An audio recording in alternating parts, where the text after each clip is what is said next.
penyelidikan Komnas ini. Itu yang pertama.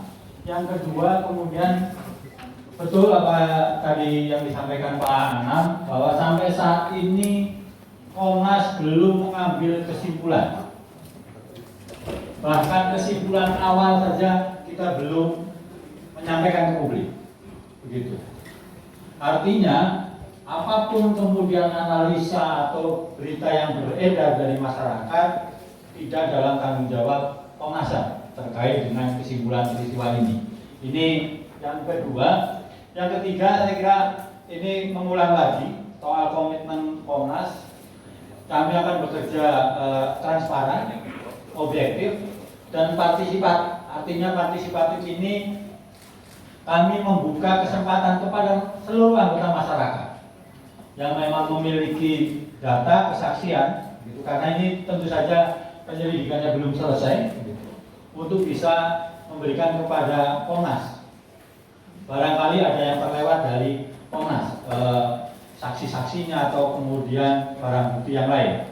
Itu yang tiga. Terakhir dari saya kira kami akan bekerja secepat-cepatnya, gitu ya, supaya ini tidak melebar kemana-mana, menjadi analisa yang macam-macam, begitu, sehingga publik bisa mendapatkan berita yang berimbang, kesimpulan yang objektif, dan tentu saja bersandar pada prinsip dan standar hak asasi manusia. Saya kira itu. Terima kasih. Baik Mas Eka, Mas Anam, terima kasih. Sekali lagi saya ingin sampaikan, pertama saya Aminuddin Al-Rahab, ya, Wakil Ketua. Mas Khairul Anam, pimpinan tim ini, Ketua tim, dan Mas Eka, ya, Eka Ulung Aksara. Itu yang ingin kami sampaikan pagi ini, ya. Mudah-mudahan informasi yang ingin kami sampaikan ini bisa menambah informasi kepada publik tentang bagaimana proses ini sedang kami jalani. Nah, saya ucapkan terima kasih, ya, atas perhatian teman-teman semua, dan juga kami dari Komnas HAM ingin juga dukungan dari saudara semua agar ini juga berjalan baik, ya, dan tidak terus adanya bertambah informasi yang hoax tadi. Mungkin demikian ingin saya sampaikan. Nanti kalau ada ingin Anda bertanya lebih detail, ya, bisa langsung ke Mas Anam, ya, dan juga Mas Eka. Karena itu juga yang di-quote adalah statement saya. Jadi saya pastikan bahwa Komnas HAM tidak pernah menemukan rumah tempat penyiksaan. Ya, sampai saat ini pun kami masih berproses mendetailkan semua narasi kronologi peristiwa sampai saat ini. Sampai semalam kami juga masih memeriksa kembali. Nah, pertanyaan soal rumah penyiksaan itu sejak 2 hari yang lalu sudah bertubi-tubi ditanyain ke kami, dan kami pastikan bahwa statement soal rumah penyiksaan itu tidak tepat dan tidak pernah kami sampaikan. Kalau ada yang menulis berarti ya salah. Berarti itu bisa muncul gimana dalam Oh ya, yang ditanya kepada yang nulis lah. bukan sumber dari ini sekarang. Pak, Bukan. dari hasil yang sudah didapat dari Komnas HAM terkait senjata yang jadi alat bukti itu, karena ada 2 versi yang berbeda antara Kapolda dan Mabes Polri, apakah itu pabrikan dan non pabrikan. Nah, dari penyelidikan yang selama ini dilakukan Komnas HAM, definisinya apa itu pistol yang dijadikan 2 alat bukti? Karena tim sudah memeriksa 2 bukti yang ada di Polda. Apakah 2 pistol itu rakitan atau tidak? Oke. Soal pistol rakitan ataukah tidak nanti di laporan akhir. Soal proyektil itu terkait pistol rakitan ataukah tidak, itu harus uji forensik, uji balistik. Jadi belum kita simpulkan. Jadi kami cuma menyampaikan di sini bahwa kami menemukan sekian proyektil, sekian selongsong peluru. Nantinya masih ada proses berikutnya untuk menguji itu apakah itu keluar dari rakitan atau keluar dari pabrikan, atau pabrikan saja, rakitan saja, kita tidak tahu, Mas ya. Nah, itu yang butuh proses berikutnya. Semoga proses itu bisa transparan, akuntabel, dan segera bisa kita akses bersama-sama. karena ini penting ditunggu oleh semua orang. Terima kasih. Satu lagi. Pak, tentunya kami dari bola korban dan harap dari Komisi HAM.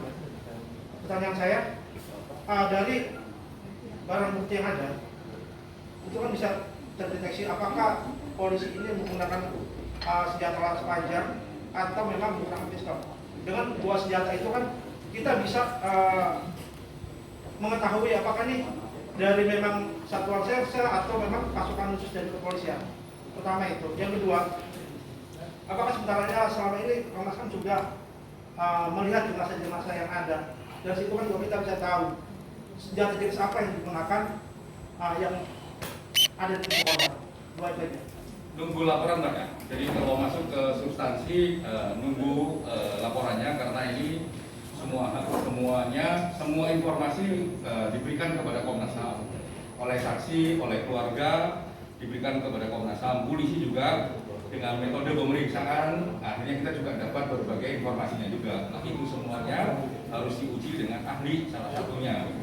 Jadi kalau terkait senjata dan sebagainya, Komnas HAM tidak punya, secara ilmiah Komnas HAM tidak punya kemampuan untuk itu dan tidak bisa menilai, makanya prosesnya harus diuji secara ilmiah ke uji balistik dan harus dilihat juga oleh ahli.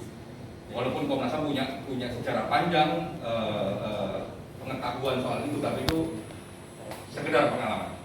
Oke, satu lagi terakhir Pak. Dari terkait bukti ini Pak, detailnya seperti apa? Karena kan belum ada publikasi apapun dari keluarga, dari pihak kepolisian, lalu dari sisi mana, sudut mana, temuan di mana gitu. Yang dari penemuan bukti CCTV itu Pak. Oh, CCTV. Ya, terkait dengan CCTV, kami sudah memperoleh bukti rekaman dari Jasa Marga, baik itu sebelum peristiwa maupun saat peristiwa, sebelum persisnya peristiwa itu terjadi. Jadi ini juga terkait bagaimana kita mengkonstruksikan peristiwanya.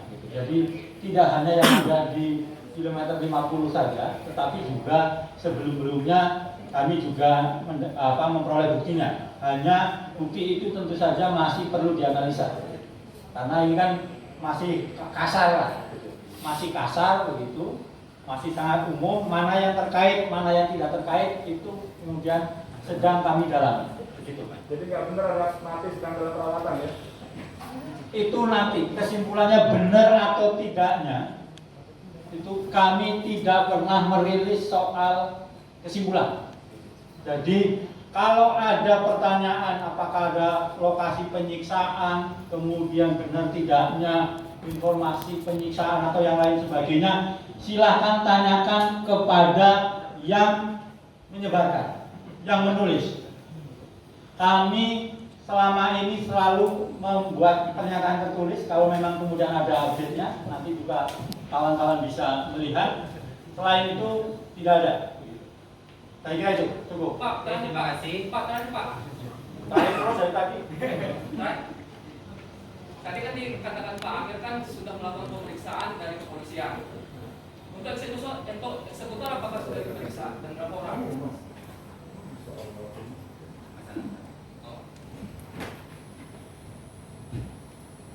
Yang petugas yang bertugas di malam itu sudah kami periksa. Cuman memang di tim sedang didalami apakah perlu pemeriksaan ulang untuk memperdalam beberapa hal ataukah cukup. Nah, ini di tim sedang mendiskusikan. Di saat yang sama kami juga memeriksa saksi dari FBI, saksi-saksi yang menurut kami juga kualitasnya penting.